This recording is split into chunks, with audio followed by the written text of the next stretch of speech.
గత ప్రభుత్వంలో ప్రభుత్వ కార్యక్రమాలకు సంబంధించి ఏదైనా మీటింగ్ ఉందంటే చాలు అసలు సంగతి పక్కన పెట్టేసి పవన్ కళ్యాణ్ను చంద్రబాబును తిట్టడానికే అన్నట్లుగా ఆ మీటింగులు నడిచేవి. నోటికి వచ్చిన బూతులు తిట్టి పోసేసేవారు. అయితే ఇప్పుడు అటువంటి పరిస్థితుల్లో మార్పు కనిపిస్తోందా? ముఖ్యంగా పవన్ కళ్యాణ్ సభలు ఏం సూచిస్తున్నాయి? ప్రభుత్వ సభల్లో హుందాతనం చూపిస్తున్న పవన్ కళ్యాణ్ ప్రధానంగా సబ్జెక్ట్ పైనే మాట్లాడుతున్నారా?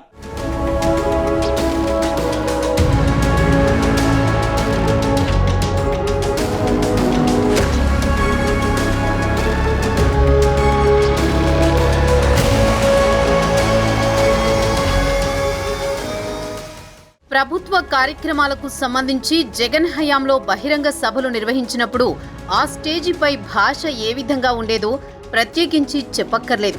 నాడు సీఎంగా ఉన్న జగన్తో పాటు అప్పటి మంత్రులందరూ సభలో చర్చించాల్సిన అంశాలు పక్కన పెట్టేసి కేవలం పవన్ కళ్యాణ్ను, చంద్రబాబును, లోకేష్ను తిట్టడానికి మాత్రమే అన్నట్లుగా సమావేశాలు జరిగేవి. ఇది అందరికీ తెలిసిన విషయమే. పెళ్లిళ్ళు, పెళ్లాలు అంటూ పవన్ కళ్యాణ్ను అదే పనిగా దూషించేవారు జగన్. నిజానికి ప్రభుత్వ సభలు అంటే అభివృద్ధికి సంబంధించి ఏమేమి చేయబోతున్నారు అన్నది మాట్లాడాల్సి ఉంటుంది. అయితే జగన్ హయాంలో అటువంటిది ఏమీ లేదు. కేవలం ప్రత్యర్థులను తిట్టడానికి మాత్రమే ప్రభుత్వ సభలు పెడుతున్నట్లుగా పరిస్థితి కనిపించేది. ఒకవైపు జగన్ తాను తిట్టడమే కాదు, మంత్రులు, ఇతర ఎమ్మెల్యేలు తిడుతుంటే ముసిముసి నవ్వులు నవ్వుతూ కనిపించేవారు. దీంతో ఆ సభలకు వచ్చే ప్రజలకు అసలు ఎందుకొచ్చామో, జరుగుతున్నది ఏ సభ కూడా అర్థమయ్యేది కాదు. అలా గత 5 ఏళ్లు గడిచిపోయాయి. అయితే కూటమి ప్రభుత్వం వచ్చిన తర్వాత నుంచి పరిస్థితిలో మార్పు కనిపిస్తోందని రాజకీయ వర్గాల్లో చర్చ జరుగుతోంది. ముఖ్యంగా ప్రభుత్వ కార్యక్రమాలకు సంబంధించి పవన్ కళ్యాణ్ సమక్షంలో నిర్వహిస్తున్న సభలకు, గతంలో జగన్ హయాంలో జరిగిన సభలకు ఎలాంటి పొంతనా లేదని అంటున్నారు. గతంలో కేవలం ప్రత్యర్థులను తిట్టడానికి మాత్రమే ప్రభుత్వ సభలు పెట్టేవారని, ఇప్పుడు పవన్ కళ్యాణ్ ఆ పరిస్థితిలో మార్పు చూపిస్తున్నారని అంటున్నారు. సభ ఉద్దేశం, సభలో ప్రస్తావించాల్సిన ప్రభుత్వ కార్యక్రమాలకు సంబంధించిన అంశాలు మాత్రమే పవన్ మాట్లాడుతూ హుందాతనం ప్రదర్శిస్తున్నారని రాజకీయ విశ్లేషకులు చెబుతున్నారు. దీంతో జగన్కు, పవన్కు ఎంత తేడా అంటూ సర్వత్రా చర్చ జరుగుతోంది.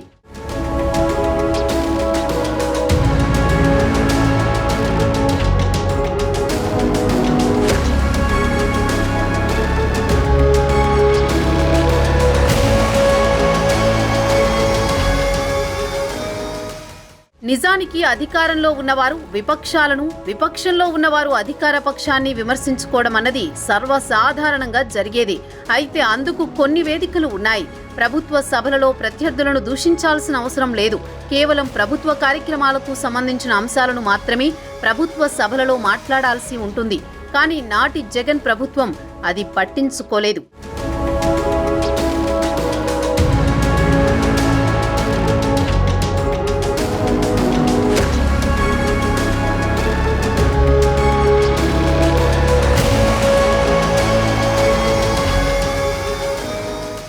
తాజాగా రాష్ట్ర వ్యాప్తంగా పల్లె పండుగ వారోత్సవాల కార్యక్రమానికి శ్రీకారం చుట్టింది ఏపీ ప్రభుత్వం. ఇందులో భాగంగా కంకిపాడులో ఈ కార్యక్రమాన్ని ప్రారంభించారు డిప్యూటీ సీఎం పవన్ కళ్యాణ్. గత వైసీపీ ప్రభుత్వంలో ప్రజల డబ్బుతో ప్రభుత్వాలు ఏర్పాటు చేసిన బహిరంగ సభలకు హాజరైన నాటి ముఖ్యమంత్రి జగన్ నుంచి ఆ పార్టీ నేతలు, మంత్రులు అందరూ కూడా ప్రభుత్వ విధానాల గురించి కాకుండా ప్రతిపక్ష నాయకుల వ్యక్తిగత జీవితాల గురించి వేదికల మీద చర్చించేవారు. దీనితో ఆ సభకు హాజరైన ప్రజలు చిరాకు పడేవారు. వచ్చింది ఏ సభకు, ఇక్కడ జరుగుతున్న కార్యక్రమం ఏమిటి అనే సందేహం ఏర్పడేది. తాజాగా పల్లె పండుగ సభలో ప్రసంగించిన పవన్ అసలు సభ ఏర్పాటు ఉద్దేశాన్ని సవివరంగా ప్రజలకు వివరించారు. అలాగే ఈ కార్యక్రమం ద్వారా రాష్ట్రంలో మారబోతున్న పల్లెల పరిస్థితులను తెలియచెప్పారు. దీనితో పాటుగా గత ప్రభుత్వ నిర్లక్ష్యం ఫలితంగా ప్రజలు ఎదుర్కొంటున్న రోడ్ల దుస్థితిని, తాగునీటి సమస్యలను అందరి దృష్టికి తీసుకువచ్చి ఆ సమస్య పరిష్కారానికి తమ ప్రభుత్వం చేయబోయే దిద్దుబాటు చర్యలను వివరించారు. పల్లె పండుగ సభ మాత్రమే కాదు, గతంలో పవన్ తలపెట్టిన అన్ని ప్రభుత్వ సభల్లోనూ హుందాగా మాట్లాడారు. వైసీపీని విమర్శించలేదు. దీనితో గత వైసీపీ ప్రభుత్వానికి, ఇప్పటి కూటమి ప్రభుత్వానికి మధ్య ఉన్న వ్యత్యాసాన్ని స్పష్టంగా గమనిస్తున్నారు ఏపీ ప్రజలు. గత 5 ఏళ్లుగా ప్రభుత్వ సభలంటే ప్రతిపక్ష నాయకులను, వారి కుటుంబాలను, మీడియాను దూషించడానికి, వారి మీద వ్యక్తిగత నిందలు వేయడానికి అన్నట్లుగా సాగిన నేపథ్యం నుంచి ప్రభుత్వ సభలంటే ప్రజా సమస్యల పరిష్కారానికి, మార్గదర్శకాలు చూపించే ఒక చుక్కాని లాంటివని చాటి చెబుతున్నారు పవన్. దీనితో ప్రభుత్వ సభలంటే ఇలా కదా ఉండాలి అంటున్నారు రాజకీయ విశ్లేషకులు. ఇప్పుడు నా దృష్టికి తీసుకొచ్చి ఇది నీళ్ళు ఎలా ఉంటాయి ఈ 43 గ్రామాల్లో చూపించారు. ఇప్పుడే మీరు చూడండి, ఇంతమంది ఇన్నిసార్లు 5 సంవత్సరాల్లో మీరు 151 మంది వైసీపీ ఎమ్మెల్యేలని మీరు గెలిపించారు. ఏ రోజున్నా సరే ఒక ఎమ్మెల్యే తీసుకొచ్చి ఈ పరిస్థితి ఉంది, ఎప్పుడు వాళ్ళ తిట్ల పురాణాలు శాపనార్థాలు తప్ప ప్రజల కోసం ఒక్కళ్ళు చేయలేదు ఈ రోజు దాకా. ప్రతిపక్షంలోనే మేము చేయడం తప్ప. ఎందుకని వెనుగొండ రాము గారు నిజంగా మనస్ఫూర్తిగా మెచ్చుకుంటాను. ఈ నీళ్ళు చూడండి, ఇది చూడండి ఎలా ఉన్నాయి. ఈ లైట్ వల్ల తెలియట్లేదు కానీ ఇది పచ్చగా ఉంది నీరు. లోపల పురుగులు, లోపల ఒక మలినాలతో ఉన్నది. ఇది నాకు ఈ 2 చూస్తే అనిపించింది. ఇది అధికారులకి, రూరల్ వాటర్ సప్లై గ్రామీణ నీటి సరఫరా ఉన్నతాధికారులకి,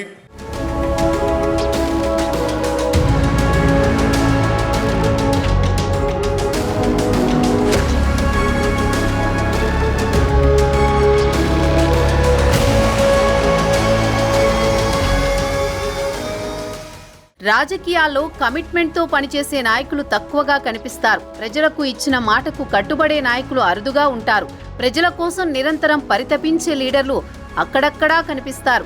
అలాంటి నాయకుల కోసం ప్రజలు సైతం ఎదురు చూస్తూ ఉంటారు. అవకాశం వచ్చినప్పుడే తనలో నాయకత్వ లక్షణాలు, పనితనాన్ని నిరూపించుకోగలరు. ప్రస్తుతం AP deputy CM Pawan Kalyan కూడా అదే బాటలో ప్రయాణిస్తున్నారంటూ ఆయనపై ప్రశంసలు కురుస్తున్నాయి. అసలు సిసలు నాయకత్వం అంటే ఇది కదా అంటున్నారు.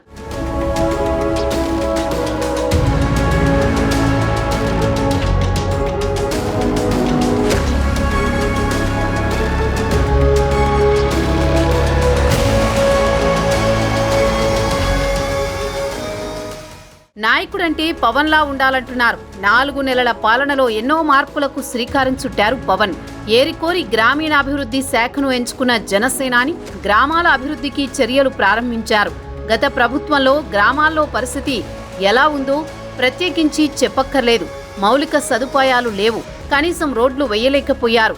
ఇలా అనేక సమస్యలు ఉండేవి. అయితే కూటమి ప్రభుత్వంలో పవన్ కళ్యాణ్ పంచాయతీ గ్రామీణాభివృద్ధి శాఖలు తీసుకున్నప్పటి నుంచి గ్రామాల్లో అభివృద్ధి కార్యక్రమాలకు పవన్ శ్రీకారం చుట్టారు. అంతేకాదు, ఇప్పటికే చాలా మార్పులు తీసుకొచ్చారు పవన్. గ్రామాల్లో రోడ్లు, అలాగే తాగునీరు, ఇతర మౌలిక సదుపాయాలను కల్పించారు. అనేక సంస్కరణలతో గ్రామీణ ప్రజల్లో తన ప్రాబల్యం మరింత పెంచుకుంటున్నారు పవన్.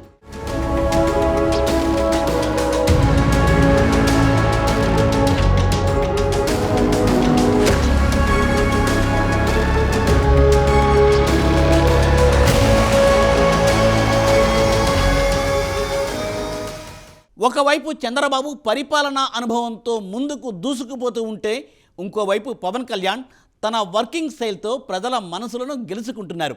ఈ ఇద్దరి సూపర్ మార్క్ పాలనతో భవిష్యత్తులో కూడా తమకు అవకాశం దక్కదేమో అన్న ఆందోళనలో వైసీపీ నేతలు ఉన్నట్లు తెలియవస్తోంది. అందుకనేమో ప్రభుత్వం ఏర్పడి కనీసం 6 నెలలు కూడా గడవకముందే విమర్శలు ముమ్మరం చేసేశారు వైసీపీ నేతలు. అయితేనేంటి, వైసీపీ ఎంత రెచ్చగొట్టినా కూటమి నేతలు మాత్రం ప్రభుత్వ సభల్లో సబ్జెక్టుపైనే మాట్లాడుతున్నారు కానీ వైసీపీని దూషించడం లేదు. ముఖ్యంగా పవన్ కళ్యాణ్ తీరు చూస్తుంటే మాత్రం ఇది కదా అసలు సిసలు రాజకీయం అన్న వాదన ఇప్పుడు రాజకీయ వర్గాల్లో వినిపిస్తోంది.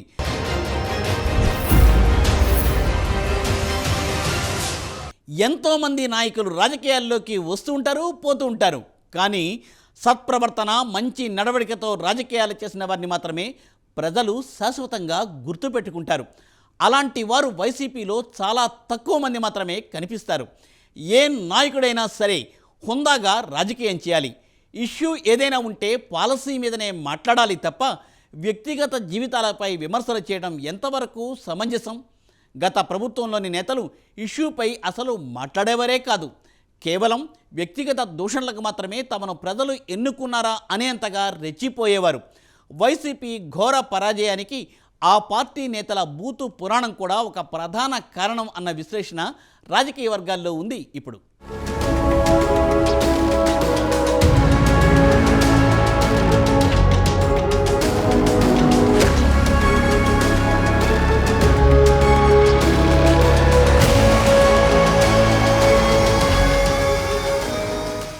జనసేన అధినేత పవన్ కళ్యాణ్ పరిపాలనలో తనదైన ముద్ర వేస్తున్నారు. గతంలో ప్రజాప్రతినిధిగా కూడా చేయని ఆయన నేరుగా డిప్యూటీ సీఎం అయ్యారు. ఏరికోరి పంచాయతీరాజ్ శాఖలు తీసుకున్నారు. ఆయన అలా తీసుకోవడం వెనుక ప్రతి పల్లెలో తనదైన ముద్ర వేయాలన్న సంకల్పం ఉందని తాజాగా ఆయన తీసుకుంటున్న నిర్ణయాలతో స్పష్టమవుతోంది.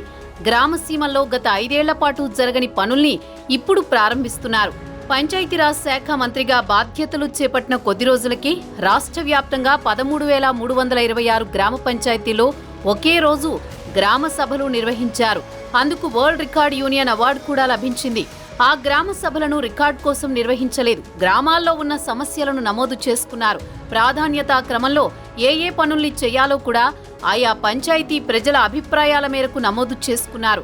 ఇప్పుడు ఆ పనుల్ని చేయించడానికి పవన్ కళ్యాణ్ ఏర్పాటు చేశారు. పూర్తి స్థాయిలో నిధులు లభ్యత, కొరత లేకుండా చూస్తూ అభివృద్ధి పనుల్ని ప్రారంభించేందుకు పల్లె పండుగ పేరుతో ప్రత్యేక కార్యక్రమాన్ని నిర్వహించారు. గత 5 ఏళ్లలో గ్రామాల్లో చిన్న చిన్న పనులకు అవకాశం లేకపోవడంతో ప్రజల్లో అసంతృప్తి ఉంది. రోడ్ల దగ్గర నుంచి అనేక మౌలిక సదుపాయాల పనులు జరగాల్సి ఉంది. గ్రామ సభల్లో ఎక్కువగా ఇలాంటి పనులకు ప్రతిపాదనలు వచ్చాయి. దీంతో పవన్ కళ్యాణ్ గ్రామ సభల ద్వారా ఆయా పనులకు ఆమోదం తీసుకున్నారు. 2024-25 ఏడాదికి గాను 4,500 కోట్ల నిధులతో పనులకు గ్రామ సభల ఆమోదం తెలిపేలా చేయగలిగారు. ఈ పనులన్నింటినీ ఈ ఒక్క ఆర్థిక సంవత్సరంలో పూర్తి చేసేందుకు ఏర్పాట్లు చేస్తున్నారు. ప్రతి విషయంలోనూ ప్రజల భాగస్వామ్యం ఉండేలా చూసుకుంటున్నారు.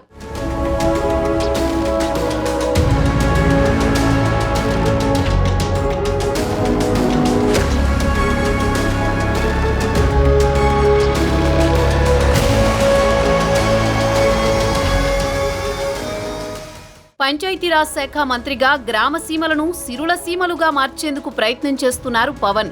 గత 5 ఏళ్ల కాలంలో పంచాయతీల్ని, గ్రామ పాలనను, గ్రామాల అస్తిత్వాన్ని వైసీపీ సర్కార్ ప్రశ్నార్థకం చేసింది. సచివాలయ వ్యవస్థను తీసుకువచ్చి గ్రామ పాలనకు అర్థం లేకుండా చేసింది. పాలనలో గ్రామీణ వ్యవస్థల ప్రమేయం లేకుండా చేయడం, పెద్ద ఎత్తున నిధుల్ని మళ్లించడంతో గ్రామాల్లో సమస్యలు పెరిగిపోయాయి. నీటి అవసరాలు తీర్చడానికి మోటార్లకు రిపేర్లు చేయించేందుకు సర్పంచుల వద్ద డబ్బులు ఉండేవి కావు. మరోవైపు ఉపాధి హామీ పథకం నిధులతోనూ రాజకీయమే చేశారు. గ్రామాల్లో అసలు రోడ్లే వేయలేదు. ఇలా చెప్పుకుంటూ పోతే ఎన్నో సమస్యలున్నాయి. ఆ సమస్యల పరిష్కారానికో మార్గం అంటూ ఈ గ్రామ సభల ద్వారా ఏర్పడింది. దీంతో పంచాయతీరాజ్ శాఖలో పవన్ మార్క్ ప్రారంభమైందని అనుకోవచ్చు.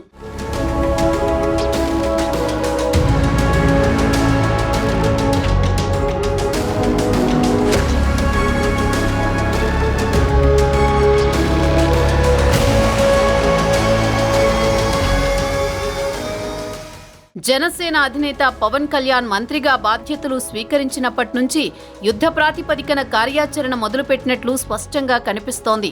బాధ్యతలు తీసుకున్నప్పటి నుంచి ఆయన జనంలోనే ఉంటున్నారు. ప్రజల సమస్యలని వింటున్నారు. ఆ సమస్యల పరిష్కారానికి చర్యలు తీసుకుంటున్నారు.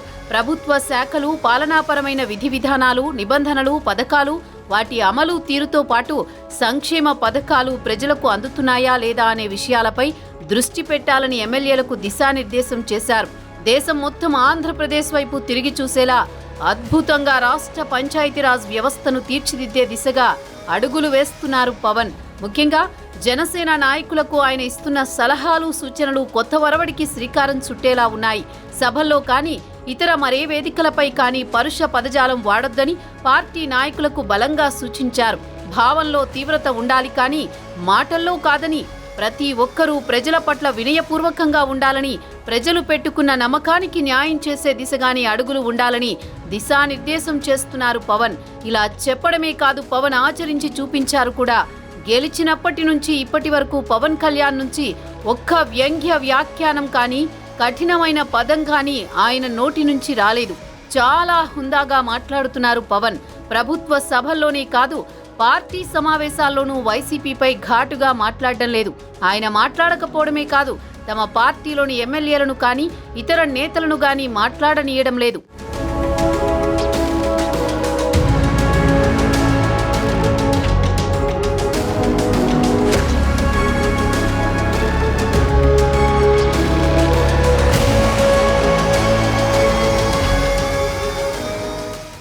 జనసేన అధినేత పవన్ కళ్యాణ్ రాజకీయాల్లో మార్పు గురించి పదే పదే చెబుతూ ఉంటారు. రాజకీయాల్లో కరప్షన్ చేయకపోవడం ఒక్కడే కాదు, నడవడిక, హుందాతనం కూడా ముఖ్యమే. అధికారంలో ఉన్నవారు తాము హుందాగా ఉండడమే కాదు, తమ పార్టీ నేతలను కూడా క్రమశిక్షణలో పెట్టాలి. గత పాలనలో జగన్ తిట్టడమే కాకుండా తమ మంత్రులతో ఎమ్మెల్యేలతో తిట్టించారు. అయితే పవన్ మాత్రం ఈ విషయంలో మార్పు తీసుకొచ్చారని చెప్పాలి. జగన్ అధికారంలో ఉన్నన్ని నాళ్లు రాజకీయం అంటే బూతులు, రాజకీయ ప్రత్యర్థులు వ్యక్తిగత జీవితాలపై అడ్డగోలు వ్యాఖ్యలు చేయడమేనన్న చందాన తయారైంది పరిస్థితి. వైసీపీ పాలనలో ముఖ్యమంత్రిగా ఉన్న వైఎస్ జగన్ ఏ అధికారిక బహిరంగ సభలో పాల్గొన్నా పవన్ కళ్యాణ్ పెళ్లిళ్ల ప్రస్తావనే తీసుకొచ్చేవారు.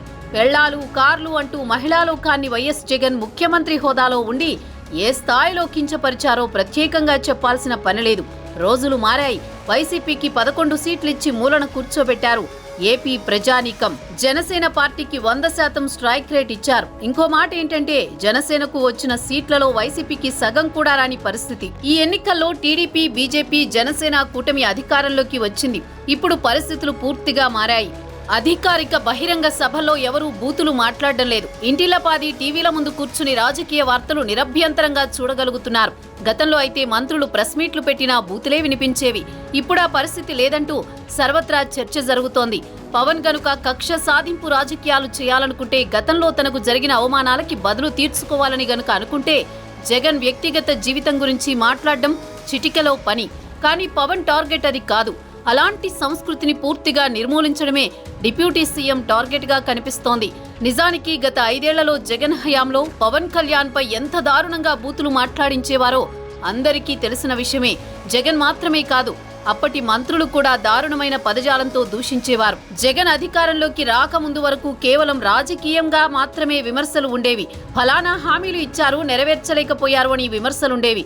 లేదంటే అడ్డగోలుగా అవినీతి చేశారని నేతలు ఒకరినొకరు తిట్టుకునేవారు. కానీ జగన్ వచ్చాక ఈ 5 ఏళ్లలో జరిగిన సంగతి అందరికీ తెలిసిన విషయమే. పవన్ మీద పిల్లలు, పెళ్లిళ్లు, నారా భువనేశ్వరిపై దారుణమైన కామెంట్లు, అంతేకాదు లోకేష్ శరీరాకృతిపై వికృత కామెంట్లు, సైకోయిజం అనాలో పైశాచికత్వం అనాలో తెలియదు గాని కేవలం వ్యక్తిగత విమర్శలు మాత్రమే చేశారు. ప్రజలు కూడా వారి తీరును కొట్టారు. కూటమి వచ్చాక అటువంటి పరిస్థితిలో మార్పు వచ్చింది. ఎక్కడా బూతు పురాణం లేదు. స్వచ్ఛమైన రాజకీయాలకు పునాదులు వేస్తున్నారు పవన్, చంద్రబాబు. చంద్రబాబు కూడా ప్రభుత్వ సభల్లో ప్రత్యర్థులను టార్గెట్ చేయడం లేదు.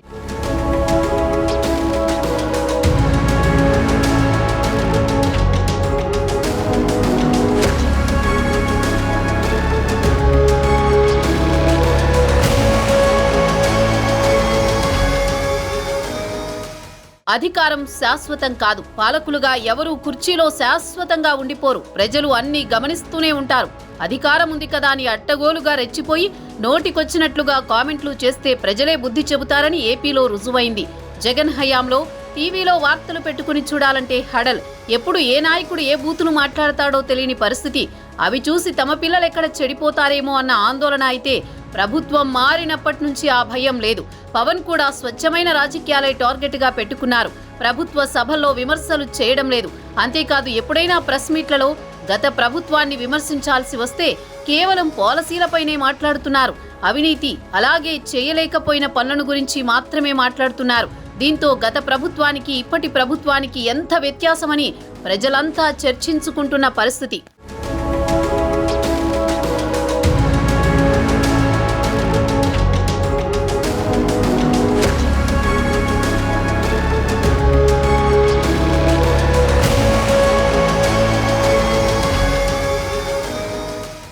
రాజకీయాల్లో మంచి పేరు తెచ్చుకునేందుకు చాలా కష్టపడాలి. అలాంటిది ఒక నాయకుడి మాట తీరులోనే హుందాతనం లేకపోతే ఆ నాయకుడిని ప్రజలు హర్షించరు. వైసీపీకి సరిగ్గా అదే జరిగింది. బూతులు మాట్లాడే ఎవరిని కూడా ఈ ఎన్నికల్లో ప్రజలు గెలిపించలేదు. ఇటు జగన్ను కూడా సీఎం కుర్చీ నుండి దింపేశారు ప్రజలు. గత పాలనకు భిన్నంగా రాజకీయాలలో సరికొత్త మార్పు దిశగా అడుగులు వేస్తున్న ఏపీ డిప్యూటీ సీఎంపై ఇప్పుడు సర్వత్రా ప్రశంసల జల్లులు కురుస్తున్నాయి. మరి పవన్ పంధా చూసైనా వైసీపీ నేతల మాట తీరులో మార్పు వస్తుందో లేదో అన్నది కాలమే తేల్చాలి.